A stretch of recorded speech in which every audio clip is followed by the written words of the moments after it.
Welcome guys to this tutorial. In this video I will be talking about how you can change eBay payout settings and the frequency, how often you want to be paid. So in the past we used to have PayPal, meaning that you would be paid immediately whenever the customer would pay for the item. You would receive the money in your PayPal account. However, eBay has been gradually changing and moving from PayPal to what they call managed payments, which basically means that the money will be deposited directly into your bank account.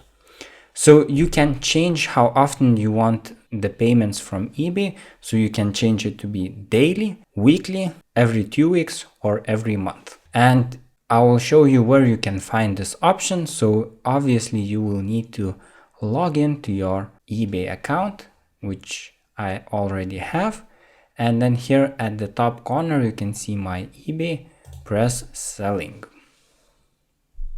This will open up your selling dashboard and you can go to payments and payout settings.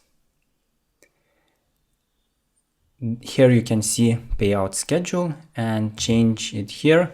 So you can see how frequently you want to receive payouts: daily, weekly, happens on every Tuesday, bi-weekly every other Tuesday, and monthly first Tuesday of each month. Also, the very same option can be found if you just press payments. And then this setting will be here at the right hand side. This payout schedule, press change and the very same pop-up will open. So I hope that this quick tutorial has been useful. Please let me know what your preferred payout schedule is: monthly, bi-weekly, weekly, or daily. And press the like button if this has helped you. Subscribe to the channel for more content like this, and see you guys in the next video.